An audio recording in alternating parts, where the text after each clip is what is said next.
The single biggest threat to America isn't the national debt, it's not the Strait of Hormuz, and it's not even the AI bubble itself. It's energy. But not energy in the way you're probably thinking. It's not blackouts or your monthly utility bill. It's that America has pushed all its chips to the center of the table and bet the entire economy on one wager, that AI arrives on schedule. And energy is the thing that decides the schedule. Because right now, AI feels invincible. The valuations keep growing, the spending isn't slowing down, and the stock market keeps pumping. But if something's gonna pop the AI bubble, it's energy. And by the end of this video, I can prove it to you. But first, the size of the wager. Because betting the economy isn't an exaggeration. In 2024, the biggest tech companies spent a little over $200 billion building AI infrastructure. In 2025, that number hit almost $400 billion. This year, their own estimates say more than $700 billion. So the spending isn't just growing, it's nearly doubling every year, and it's that spending that's carrying the economy. The level of concentration we're seeing in these tech stocks isn't subtle, it's practically screaming, it's a bubble.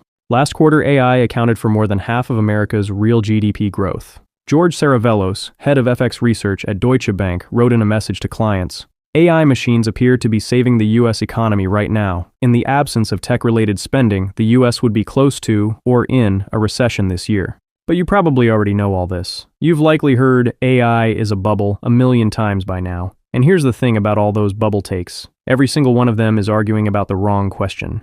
They're arguing about whether AI is here to stay, whether it's truly going to revolutionize every industry, and whether a chatbot that can't count the letters in strawberry is maybe about to take your job. But that was never the right question. The real bet isn't whether AI works, it's actually about whether we can even physically deliver it on time, whether the AI future can arrive fast enough to justify the insane prices we're paying for it today. Because right now, money is disappearing into AI faster than Thanos can snap his fingers. It's the fastest and largest build-out in history, yet nobody's actually making any money on it, which is fine, for now. Investors will happily fund losses as long as they think a payoff is on its way. But eventually, the investors, the companies, and the lenders funding all of this need that payoff to actually show up. Eventually, the capital has to come home with a return. That's how the AI bubble pops. It's not when it fails, but when it's late. When the capital starts to get sick of waiting around and decides to go somewhere else. So what decides whether AI shows up on time? And what determines whether these trillions of dollars from big tech will ever see a return on investment? Well, before I get into that, let's take a quick pause. Because you've probably heard this 1,000 times by now, learn AI or you'll get left behind, but nobody mentions the hard part. ChatGPT is good at one thing, Claude at another, Gemini something else. So you end up subscribed to all of them. At roughly $20 a month each, that's $60 a month total, or $720 a year, all just to try and keep up. Which brings us to the sponsor of today's video, Chat LLM by Abacus AI. They've solved that problem. Chat LLM by Abacus AI puts every top model in one place. GPT 5.6, Claude Fable 5, Gemini 3.1, even Grok and DeepSeek. And when a new model drops, it's instantly available, which means no waiting around and no new subscriptions. You can pick which model to use yourself, or let the Route LLM feature read your prompt and automatically pick the best model for you. And Chat LLM by Abacus AI goes past just chat. It can generate images, video, and even build full apps and websites with hosting included, no code needed. The price for all this is just $10 a month, less than any single subscription it replaces. If you're interested, you can check out Chat LLM by Abacus AI using the link below or in the pinned comment. Thank you to Abacus AI for sponsoring this video.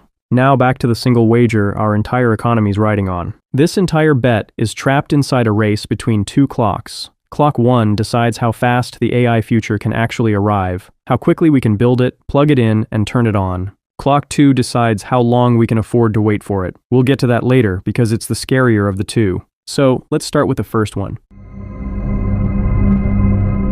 Whenever a technological breakthrough like AI shows up, Wall Street loves to hand out the same Mark Twain quote as advice. Don't bet on the miners, invest in the picks and shovels. The phrase is more overused than the man in the arena speech in a one-bedroom San Francisco apartment with 4 founders vibe coding an AI app. What Wall Street's saying is, don't try to pick the winning chatbot, just buy the stuff underneath the boom, the data centers, the power, the infrastructure. But here's what nobody mentions when they hand you that advice. America's running out of picks and shovels, because you can't just build a data center. A data center doesn't get electricity by plugging into the grid and asking nicely. It has to join something called an interconnection queue. That's the wait list to get access to the power grid. Think of it as the DMV, but for electricity. Except instead of measuring the wait in bad attitudes and hours, the interconnection queue measures it in regulatory headaches and years.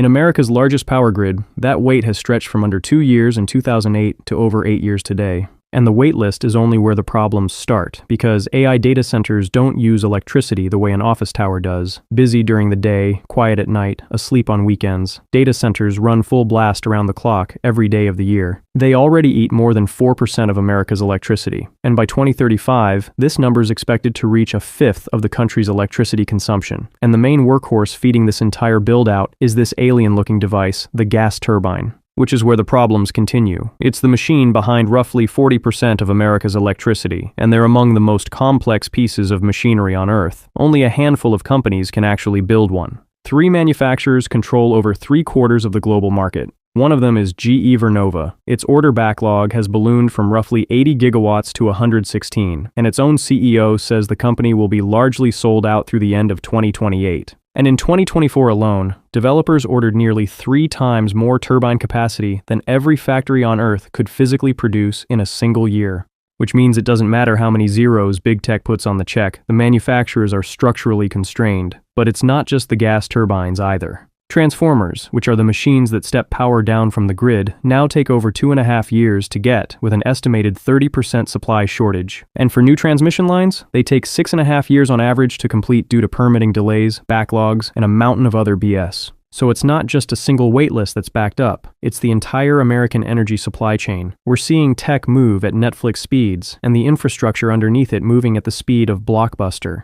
Which is why the companies trapped between these 2 speeds are starting to act desperate. 2 developers reportedly paid $25 million, not for a turbine, just to reserve a place in line for one. Others are rebuilding retired jet engines to makeshift the power they need. We're seeing grown, profitable companies bolting old aircraft engines to the ground because they're desperate for power. So the obvious fix is the one you're already thinking, just build more. Big tech is great at throwing money at problems. Why not throw money at the source until the clock speeds up? Well, we already ran that exact experiment, and money lost. Remember that 8-year wait just to plug into the grid? It belongs to a power grid called PJM Interconnection. PJM is the largest grid operator in America, serving 67 million people across 13 states, from Chicago to Washington, D.C., roughly 1 in 5 Americans. If you live anywhere in that footprint, your lights are on because of decisions they make, and PJM's biggest decision of the year happens at an event nobody watches, the capacity auction. Here's how it works. PJM doesn't just